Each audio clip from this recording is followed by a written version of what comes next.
तो दिन और रात्रि दोनों का सृजन ब्रह्मा जी के द्वारा ही हुआ। ब्रह्मा जी ने ही दिन बनाया और ब्रह्मा जी ने ही रात्रि बनाया।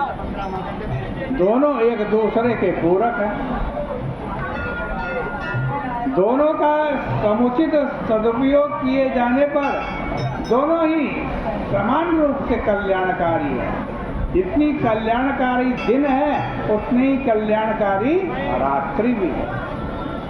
किंतु यह सदुपयोग तभी संभव है जब दिन का उपयोग कर्म के लिए और रात्रि का उपयोग विश्राम के लिए किया जाए। किंतु जब तमोमयी रात्रि का प्रयोग रजोगुण के साथ किया जाता है तब वह लोक कल्याण के लिए विघातक सिद्ध होता है। निशाचर जब रात्रि का उपयोग युद्ध के लिए करते हैं तब वे इसी प्रवृत्ति का परिचय देते हैं। स्वयं तमोमयी वृत्ति की प्रधानता के कारण रात्रि में उन राक्षसों की शक्ति बढ़ जाती है। राक्षसों की शक्ति बढ़ जाना स्वाभाविक। रात्रि के अंधकार में अधिकांश व्यक्तियों की दृष्टि शक्ति शून्य हो जाती है। इसका कारण स्पष्ट है कि यदि प्रकाश में ही अपना कार्य हमारी आंख संपन्न कर पाते हैं। इसीलिए शास्त्रों ने सूर्य का उल्लेख नेत्र के देवता के रूप में किया। सूर्य कौन है? नेत्रों के देवता। रूप और नेत्र के मध्य में देव सत्ता की स्वीकृति आदि दैविक परंपरा के अनुकूल है। असुरों की दृष्टि शक्ति रात्रि में दिन की अपेक्षा अधिक प्रबल हो जाती है। इस पर वे गर्व करते हैं।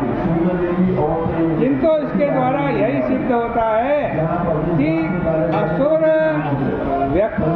असुर जो है वो व्यक्ति और समष्टि, एक व्यष्टि संसार है, एक समष्टि है।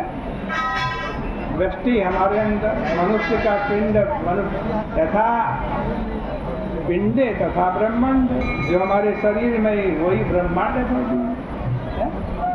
तो हमारे शरीर का जो संसार है इसको व्यष्टि संसार समझते, और ये जो पूरा ब्रह्मांड है ये व्यष्टि संसार है। तो असुर जो होते हैं ना, असुर व्यष्टि और समष्टि के मध्य में संबंध जोड़ने वाली कड़ी के रूप में देव शक्ति की सत्ता को अस्वीकार करते हैं। कहते हैं देव कोई शक्ति नहीं होती। यह स्वीकृति ही व्यक्ति को आज कहते हैं समष्टि के प्रति समर्पण की प्रेरणा प्रदान करती है। राक्षसों को यह प्रतीत होता है कि जिन लोगों को दृष्टि के लिए सूर्य की अपेक्षा है, देखने के लिए क्या चाहिए? सूर्य चाहिए। वे भले ही देवता के रूप में सूर्य की पूजा करें, किंतु हमें सूर्य के प्रकाश की कोई अपेक्षा नहीं है। इसलिए हमारी दृष्टि में सूर्य का कोई महत्व नहीं। असुर जाति की इस अहंकारमयी वृत्ति पर व्यंग करने के लिए ही प्रकृति ने कुछ पशु और पक्षियों की दृष्टि में भी इसी प्रकार की क्षमता दी।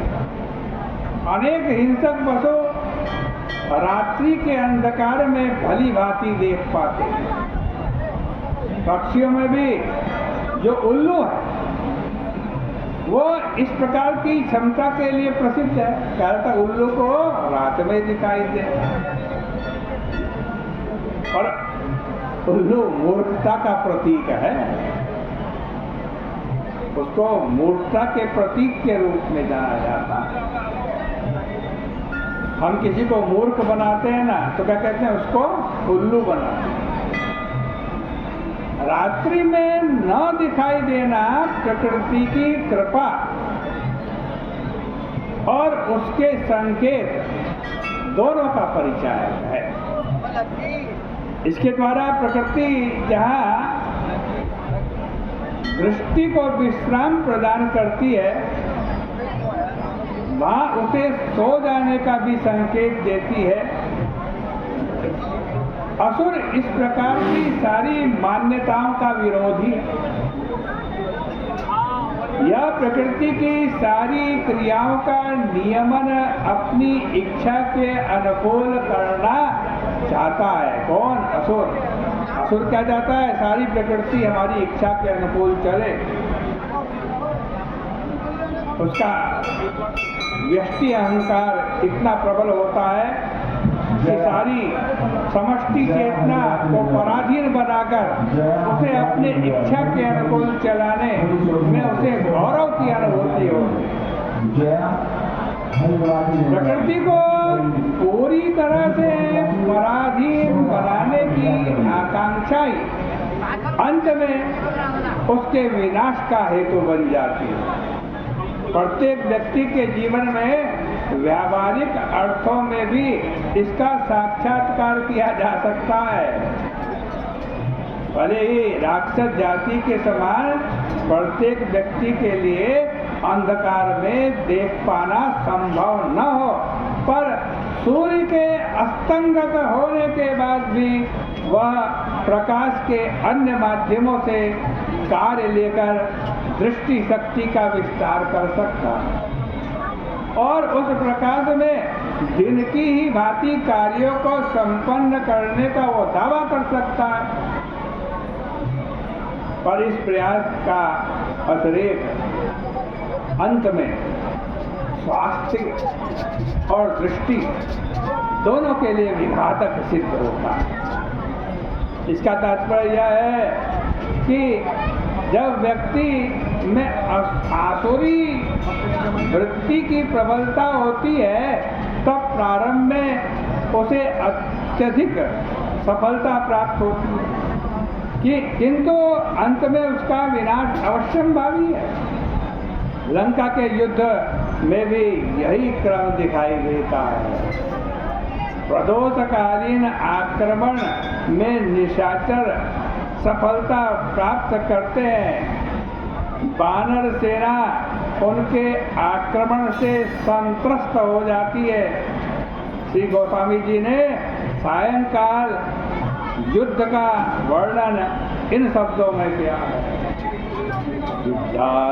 ध्यान प्रदोष बल पाई, भाई कर दसी शीस दोहाई, निशिचर आनी ते कपि फिरे, जहाँ तहाँ कटाई भट्ट भीरे, दौदल प्रबल पचारी पचारी, भरत सुभट नहीं नहीं हारी, महावीर निश्चर सब कारे, नाना वरण बलि मुख भारे, सबल जुगल दल सम बल गोधा, कौतुक करत करत करि क्रोधा,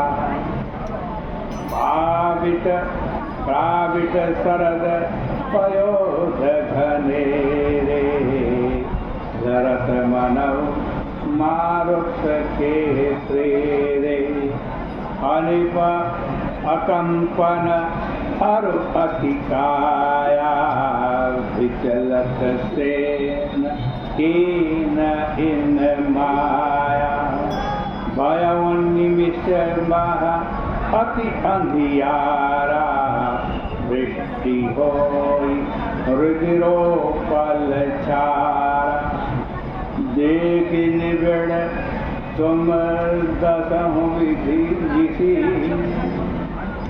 देख निबिड़ तुम दसहु दिशि कपिदल भयं संभार। एक न देखहि जहाँ तहाँ करहि पुकार। अंधेरा हो गया, राक्षसों को दिखाई दे रहा है, बानरों को दिखाई नहीं दे रहा है। बंदरों को अंधकार में राक्षसों के सामने हारते हुए, संतुष्ट होते हुए देखकर अब भगवान श्री राम जी ने अंगद और आंजनेय को उनकी सहायता के लिए जाने का उपदेश दिया। और केवल उपदेश ही नहीं दिया, साथ ही उन्होंने एक ऐसे दिव्य बाण का प्रयोग किया जिससे चारों ओर प्रकाश फैल गया। बंदरों के प्रबल प्रत्याक्रमण के समक्ष पुनः राक्षस भाग खड़े हुए।